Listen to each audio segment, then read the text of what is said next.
Assalamualaikum warahmatullahi wabarakatuh. Berjumpa lagi dengan Canto Art ya. Di sini saya mau membawakan sebuah cerita pengalaman pemindahan makhluk astral ya. Yang ini kita alami di daerah Singosari, Malang, sana Jawa Timur ya. Pada awal cerita ini sekitar 10 tahun yang lalu. Cerita ini kita awali dari sebuah kunjungan. Kita ini pernah berkunjung ke teman dan juga masih saudara kita ya. Kita masuk ke rumahnya di daerah Singosari ini yang pelosok, daerahnya pelosok sekali. Jadi dia Singosari ke barat, ke gunung daerah Arjuna sana, gunung Arjuna sana ya. Di situ kita pernah masuk rumahnya ya. Kita permisi, assalamualaikum, langsung penghuni di makhluk astral yang di dalam rumah itu, penghuni itu langsung menyerang kita. Ada gesekan energi ya, positif dan negatif. Kita masuk langsung dihajar kita. Artinya kita merasa kayak diteror gitu. Jadi hati kita ada getaran, dan getar gini.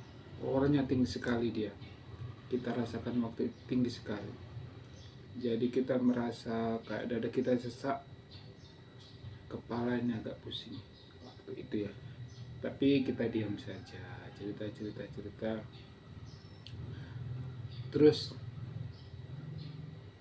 pulang beberapa hari lagi saya ke sana lagi, main lagi, ada perlu ya, ada bisnis lah, main lagi ke sana.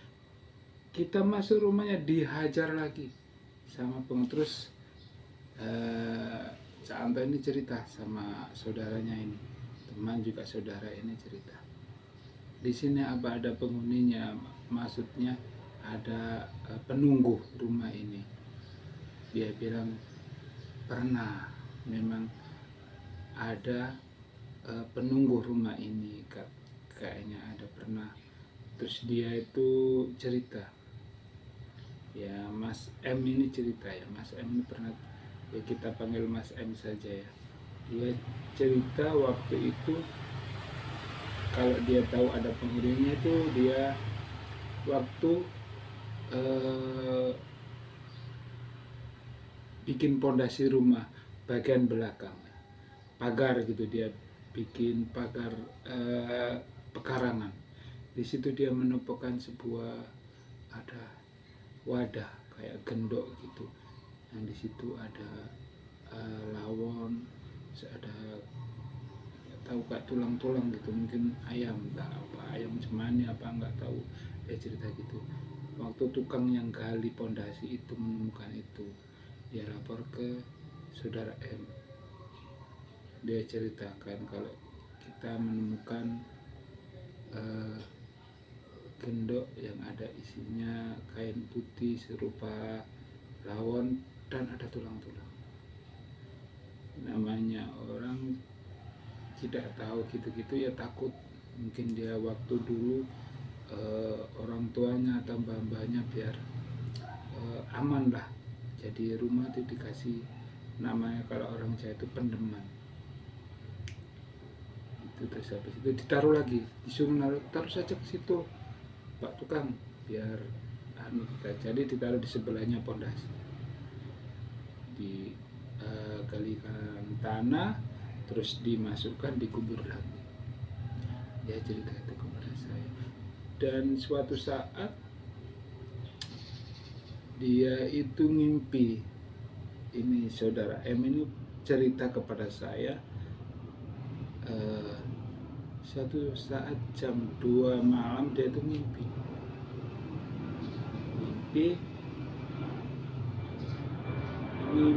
kayak mimpi terus dibangunkan gitu.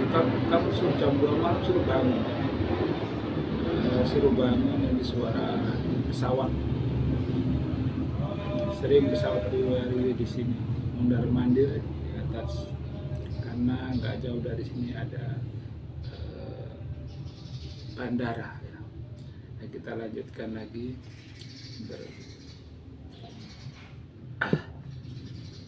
Kita lanjutkan cerita ini sampai dia dibangun kayak ngimpi gitu, dibangunkan seolah-olah itu ada yang membangunkan. Jadi dia bangun jam 2 malam tepat, dia disuruh ke belakang. Dia punya usaha toko sembako ya, kelontong gitu, dan juga ada usaha di belakang ya.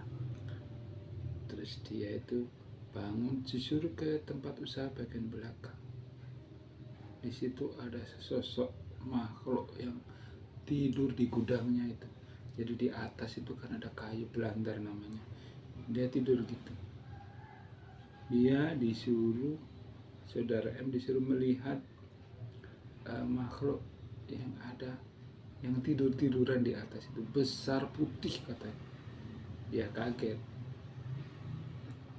Astagfirullahaladzim, siapa ini? Tapi dia dibatin saja siapa ini, cuman dia menyebut astagfirullahaladzim. Terus dia tahu gitu, terus dia buru-buru masuk lagi. Besoknya paginya ya, dia itu cari paranormal. Kebetulan paranormalnya itu perempuan. Jadi ya, saudara M jemput paranormal yang tetangga desa ya, jauh, tetangga desa tapi jauh. Perempuan, ibu-ibu setengah bayar ceritanya, itu perempuan disuruh membersihkan rumahnya. Nah, membersihkan rumahnya waktu itu jam habis isya, jam 7-an ya, jam 7-an lebih. Ceritanya ke rumahnya akan dijemput ibu ini. Kebetulan dia minta syarat macam-macam ya, kayak minyak, bunga gitu. Dia dimasukkan ke kamar, minta ke kamar dia. Jadi dia masuk di kamar. Terus saudara M sama orang tuanya ya, kebetulan orang tuanya ada di sini, diundang juga ke situ waktu pembersihan. Katanya tunggu di ruang tamu, cerita-cerita. Dan ibu paranormal ini di kamar.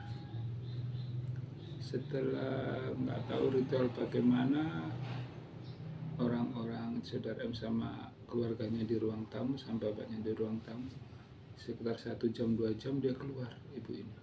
Sebelum dia keluar, kayak ada bangkai yang keluar dari dalam rumah itu, dan ada suara kayak lari gitu. Ceritanya si M kencang sekali dan meninggalkan bau bangkai, nggak enak sekali. Lari cepat keluar. Terus ibu ini keluar, terus dia bilangin, aduh mas, saya nggak kuat membersihkan rumah ini, terlalu kuat bagi saya nggak sanggup. Artinya ibu ini tidak bisa memindahkan atau mengalahkan makhluk yang ada di dalam rumah itu, penunggu dalam rumah ini. Akhirnya ngomong cita-cita, terus dia diantar pulang. Nah ceritanya ini, habis itu saya diminta tolong, bisa apa ya kita coba saja, saya bilang gitu. Tapi kapan-kapan saya kebetulan dia bilang ya Sabtu malam minggu depan aja, dia bilang gitu. Kebetulan di rumah saya ada teman saya ini orang Batu Malang sana, berkunjung ke rumah, cerita terus lah ini saudara M ini ke rumah saya waktu itu, minta tolong ya, hari Sabtunya kan ya, ke rumah saya, minta ke rumahnya, tolong dibersihkan, dia bilang gitu. Akhirnya teman saya juga dari satu perkumpulan, satu perguruan sama kita ya, jadi dia ikut, kepingin lihat. Saya ikut, coba saya ikut. Dia bilang ayo monggo kita boncengan sepeda menuju ke daerah Singosari yang tepat di lereng Gunung Arjuna ya. Kita ke sana jaraknya sekitar 7 kiloan ya. Nah, sepeda cepat nggak sampai 1 jam, setengah jam gitu sudah nyampe ke rumahnya.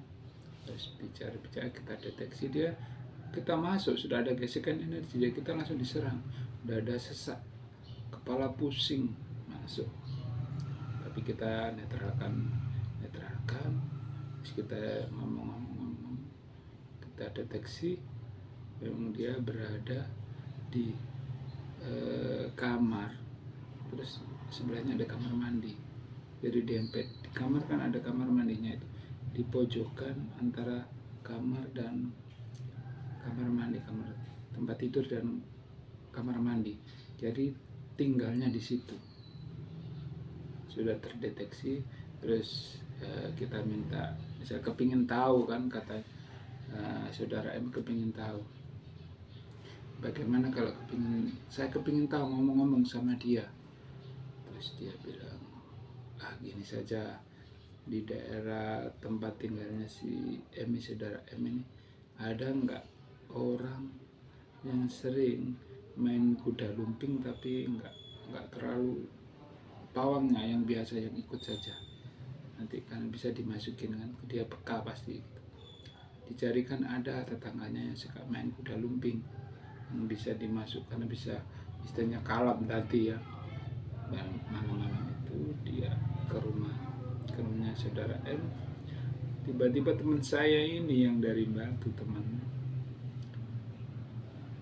langsung penghuni yang ada di kamar, makhluk itu, penunggu rumah itu, dimasukkan, dimediumisasi, diresonasikan ke orang yang suka main kuda lumping itu. Set,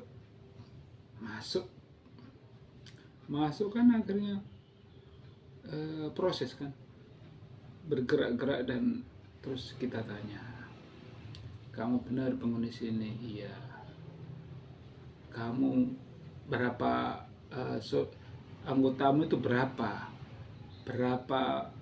ibaratnya orang ya, berapa orang yang makhluk di sini, penunggu di sini? Dia bilang 2, dia dan putranya. Oh, dua makhluk di dalam rumah. Kamu sudah lama apa enggak? Saya ini sudah lama, dia bilang, sudah tua sekali. Dia cerita begitu. Kamu harus pergi dari rumah ini. Dia enggak mau, karena kita bisa komunikasi itu karena ada dimediumisasi, diresonasikan, dimasukkan ke orang itu tadi, jadi bisa ngobrol. Lama kita negosiasi, dia minta pindah. Katanya, kalau gitu saya minta pindah kemana? Dia bilang minta di daerah Candi Sumberawan, di situ, di Singosari itu kan, di lereng Gunung Arjuna itu, bagian bawah ya, ada petilasan candi-candi, ada petilasan zaman-zaman Singosari ya. Dia minta pindah ke situ. Habis itu kita pindahkan,